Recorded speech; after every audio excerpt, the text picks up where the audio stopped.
नमस्कार दोस्तों, आपका स्वागत है आपके अपने यूट्यूब चैनल स्मार्ट स्टडी में। दोस्तों, जैसा कि आप लोगों को पता है कि कांस्टेबल की परीक्षा चल रही है, कांस्टेबल का एग्ज़ाम चल रहा है और आज है 5 जनवरी, ठीक है? कितनी है? 5 जनवरी है और 5 जनवरी के जो है थर्ड शिफ्ट का एग्ज़ाम हो चुका है। तो इस क्लास में हम लोग देखने वाले हैं थर्ड शिफ्ट में पूछे गए रियल क्वेश्चन जीके, जीएस और करंट अफेयर के। तो इस क्लास में सारे क्वेश्चन डिस्कस करेंगे। उससे पहले तो आप लोग अभी तक स्मार्ट स्टडी यूट्यूब चैनल पर नए हैं और चैनल को सब्सक्राइब नहीं किया है तो प्लीज़ चैनल को सब्सक्राइब कर लीजिए और बेल आइकन को प्रेस कर लीजिए ताकि आने वाली वीडियो का नोटिफिकेशन सबसे पहले आप लोगों को मिल सके। जो लोग अभी तक स्मार्ट स्टडी के ऑफिशियल टेलीग्राम चैनल को ज्वाइन नहीं किए हैं तो प्लीज़ टेलीग्राम चैनल को ज्वाइन कर लीजिए। टेलीग्राम चैनल की लिंक जो है आपको डिस्क्रिप्शन बॉक्स में मिल जाएगी। लिंक पर क्लिक करके आप लोग जरूर ज्वाइन होइए। टेलीग्राम चैनल पर जो है आपको क्लास की नोट्स और पीडीएफ प्रोवाइड कर दी जाएंगी, ठीक है? तो बिना टाइम वेस्ट के आज की क्लास को हम स्टार्ट करते हैं और पहला क्वेश्चन आ रहा है स्क्रीन पर। शिवाजी के मंत्रिमंडल को क्या कहा जाता था? शिवाजी के मंत्रिमंडल को क्या कहा जाता था? अष्टप्रधान, नवरत्न या फिर सचिव परिषद या दीवान मंडल? तो सही ये कहा जाता था Ashtapradhan. Option number A is correct है, अष्टप्रधान। डिटेल में देख लेते हैं।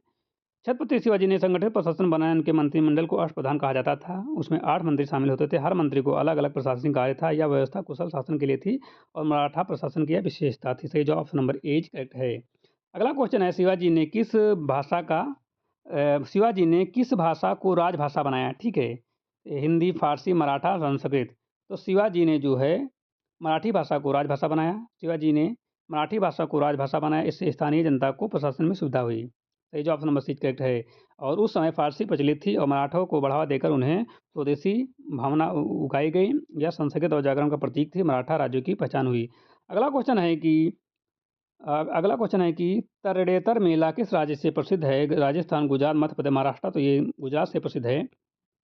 यह मेला जो गुजरात राज्य में आयोजित होता है, यह आदिवासी संस्कृति से जुड़ा मेला है और यह विशेष रूप से विवाह मेले के रूप में प्रसिद्ध है। यह हर वर्ष भाद्रपद मास में लगता है। यह सामाजिक और सांस्कृतिक का महत्व रखता है। पर्यटन क्षेत्र में बड़ी संख्या में आते हैं। अगला क्वेश्चन है, चंद्रमा पर गुरुत्वाकर्षण का मान पृथ्वी की तुलना में कितना अधिक होता है या कितना होता है? 1/2, 1/4, 1/6, 1/10। तो सही जवाब है ऑप्शन नंबर सी 1/6 होता है। कितना होता है? 1/6 होता है। चंद्रमा का द्रव्यमान पृथ्वी से कम है, इस कारण वहाँ गुरुत्वाकर्षण बल कम होता है। चंद्रमा का गुरुत्वाकर्षण पृथ्वी का लगभग 1/6 होता है, इसी कारण वस्तुएं हल्की और लगती हैं। आंतरिक यात्री ऊंचा उछल सकते हैं या भौतिक का महत्वपूर्ण तथ्य है। अगला क्वेश्चन है, भारत का अंतिम वायसराय कौन था? Lord Mountbatten, Lord Warren, Lord Linlithgow या लॉर्ड कर्जन? तो सही जवाब है ऑप्शन नंबर ए करेक्ट है। लॉर्ड माउंटबेटन जो थे वो भारत के अंतिम वायसराय थे। लॉर्ड माउंटेन जो है अंतिम वायसराय थे, वे 1947 में वायसराय बने। उनके समय भारत का विभाजन हुआ था। भारत 15 अगस्त 1947 को स्वतंत्र हुआ। वे स्वतंत्र भारत के प्रथम गवर्नर जनरल भी थे और उनकी भूमिका ऐतिहासिक रही है, ठीक है? सही जवाब ऑप्शन नंबर ए करेक्ट है, लॉर्ड माउंटबेटन। अगला क्वेश्चन है कि किस स्थान को बुद्ध ने 5 सन्यासियों के साथ संघ की स्थापना की? कुशीनगर, गया, सारनाथ, लुम्बिनी। तो इसका जो सही जवाब है ऑप्शन नंबर सी सही जवाब। भगवान बुद्ध को ज्ञान की प्राप्ति बोध गया में हुई थी। ज्ञान प्राप्ति के बाद उन्होंने पहला उपदेश जो है ज्ञान प्राप्ति के बाद उन्होंने पहला उपदेश दिया। यह उपदेश सारनाथ में दिया गया था और धर्मचक्र प्रवर्तक कहा जाता था और 5 सन्यासियों के साथ की स्थापना हुई थी। सारनाथ बौद्ध धर्म के प्रमुख तीर्थ स्थल हैं। सही जवाब है ऑप्शन नंबर सी करेक्ट है, सारनाथ। Next question. अगला क्वेश्चन है, उमा की तपस्या शिव पार्वती बसंत प्रमाण किस चित्रकला की कृतियां हैं? उमा की तपस्या शिव पार्वती बसंत प्रमाण किस चित्रकला की कृतियां हैं? राजा कवि वर्मा, नंदलाल बोस, अमृत शेरगिल या अविंद्र टैगोर? तो इसका जो सही जवाब option number B is correct है। नंदलाल बोस भारत के प्रसिद्ध आधुनिक चित्रकार थे। वे बंगाल स्कूल ऑफ आर्ट से जुड़े हुए थे। उनकी कृतियों में भारतीय संस्कृति का गहरा प्रभाव है। उमा की तपस्या उनकी प्रसिद्ध पेंटिंग है। उन्होंने शांति निकेतन में कला को बढ़ावा दिया। उनका योगदान भारतीय कला में अत्यंत महत्वपूर्ण है। किसका गुणसूत्र संतान में लिंग निर्धारण के लिए उत्तरदायी होता है? तो इसका जो सही जवाब है option number B is correct है। बी इज करेक्ट है, वाई, गुणसूत्र वाई के लिए। मनुष्य में 23 गुणसूत्र होते हैं। इसमें एक जोड़ा लैंगिक गुणसूत्र होता है। स्त्री में एक्स एक्स और पुरुष में एक्स वाई गुणसूत्र होते हैं। वाई गुणसूत्र उपस्थिति में पुरुष संतान होती है। यदि वाई गुणसूत्र ना हो तो स्त्री संतान होती है। इसे लिंग निर्धारण के लिए वाई गुणसूत्र उत्तरदायी होता है।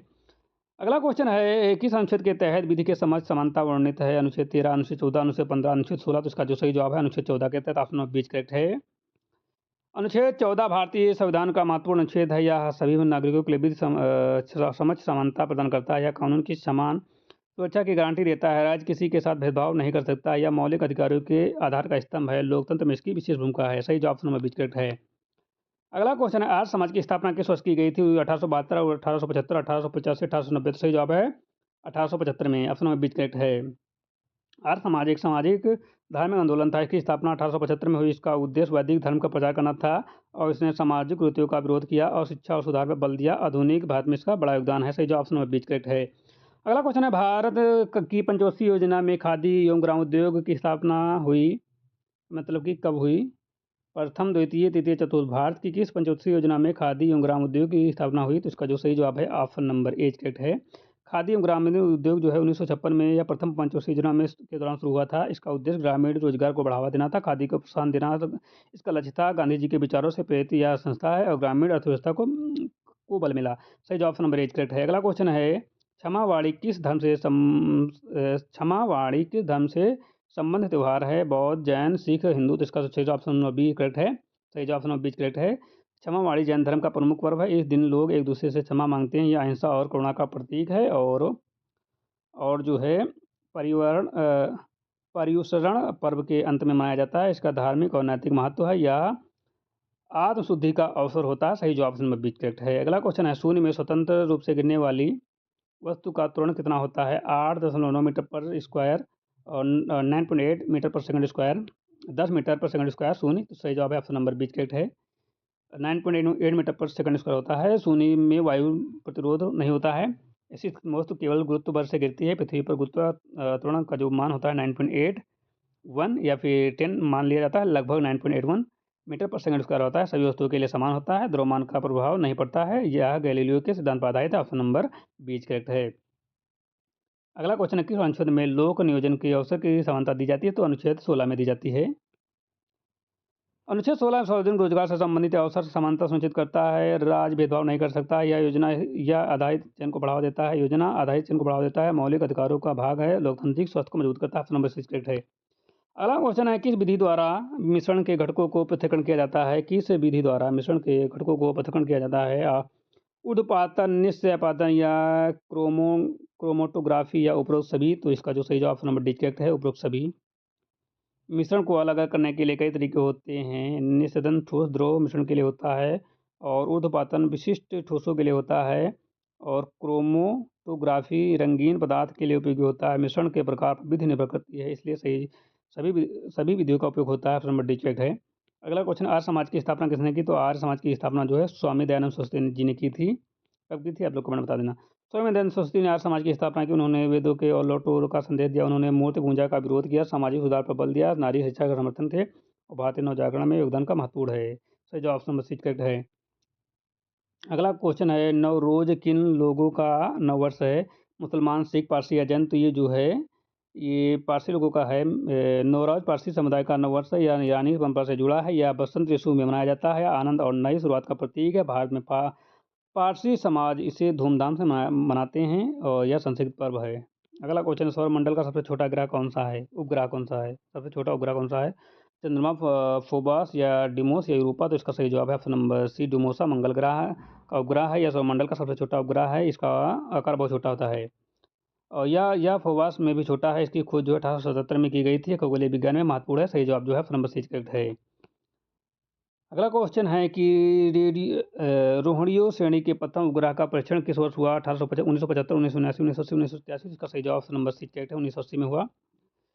और रोहिणियों RS-1 भारत का पहला स्वदेशी उपग्रह था। इसका प्रक्षेपण 1980 में हुआ और इसे SLV-3 द्वारा प्रक्षेपित किया गया या श्रीहरिकोटा से छोड़ा गया। भारत की यह बड़ी उपलब्धि थी और इसे अंतरिक्ष कार्यक्रम की गति मिली। सही जवाब नंबर सही करेक्ट है। अगला क्वेश्चन, तृतीय पंचवर्षीय योजना कब का काल क्या था? तो इसका काल जो था 1961 से 1966 था। प्रथम थी 1951 से 1956, दूसरा 1956 से और 1960 तक, 61 से 66 तक थी। ठीक है। तृतीय पंचवर्षीय योजना 1961 से 1966 तक चली। इसका उद्देश्य आत्मनिर्भरता था। इस दौरान भारत चीन युद्ध हुआ और अर्थव्यवस्था पर नकारात्मक प्रभाव पड़ा। कृषि उद्योग पर बल दिया गया। लक्ष्य पूरी तरह से सफल नहीं हो पाए। अगला क्वेश्चन है, किसने कहा विदेशी राज चाहे कितना अच्छा हो स्वदेशी राज से अच्छा नहीं हो सकता? इसका सही जवाब ऑप्शन नंबर ए, बाल गंगाधर तिलक। यह कथन बाल गंगाधर तिलक ने कहा था कि वे उग्रवादी नेता थे। उन्होंने स्वराज को जन्मसिद्ध अधिकार कहा। वे स्वदेशी शासन के विरोधी थे, विदेशी शासन के विरोधी थे। उन्होंने आत्मशासन पर जोर दिया। यह कथन राष्ट्रवाद को प्रेरित करता है। अगला क्वेश्चन है कि उगादि उत्सव किस राज्य में मनाया जाता है? उगादि उत्सव किस राज्य में मनाया जाता है? तमिलनाडु, केरल, कर्नाटक और उड़ीसा। तो ये जो मनाया जाता है ऑप्शन नंबर सी करेक्ट है। उगादि दक्षिण भारत का प्रमुख त्यौहार है और यह कर्नाटक में विशेष रूप से मनाया जाता है। नववर्ष का प्रतीक है। आंध्र प्रदेश में यह मनाया जाता है। यह कृषि और ऋतु परिवर्तन से जुड़ा हुआ है। लोक कृषि में इसका बड़ा महत्व है। सही जवाब option number C is correct है, कर्नाटक में। ठीक है, उगादि उत्सव जो है कर्नाटक राज्य का है।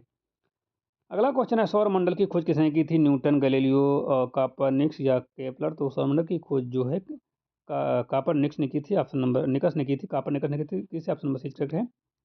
कापरनिकस ने सूर्य केंद्रित सिद्धांत दिया। उन्होंने बताया कि सूर्य के चारों ओर घूमते हैं। सूर्य जो है चारों ओर घूमते हैं। उन्होंने बताया कि ग्रह जो सूर्य के चारों ओर घूमते हैं, इससे पहले पृथ्वी को केंद्र माना जाता था। यह सिद्धांत ने खगोलीय विज्ञान में क्रांति ला दी। इस कारण उन्हें सौरमंडल की खोज का श्रेय जाता है और इस सिद्धांत को आधुनिक खगोलीय विज्ञान का नींव कहा जाता है। नेक्स्ट क्वेश्चन है बस आज की क्लास यहीं पर समाप्त होती है। आपको क्लास अच्छी लगी हो तो लाइक कर देना। चैनल पर नया हो तो सब्सक्राइब कर लीजिए, बेल आइकन को प्रेस कर लीजिए ताकि आने वाली वीडियो का नोटिफिकेशन सबसे पहले आप लोगों को मिल सके। जो लोग अभी तक स्मार्ट स्टडी के ऑफिशियल टेलीग्राम चैनल को ज्वाइन नहीं किए, प्लीज़ सभी लोग टेलीग्राम चैनल को ज्वाइन कर लीजिए। टेलीग्राम चैनल की लिंक जो है वो डिस्क्रिप्शन बॉक्स में मिल जाएगी। लिंक पर क्लिक करके आप लोग ज्वाइन हो जाइए। ठीक है, वहाँ पर जो है आपको क्लास की नोट्स और पीडीएफ प्रोवाइड कर दी जाएंगी। तो मिलते हैं एक नई क्लास के साथ, तब तक के लिए जय हिंद।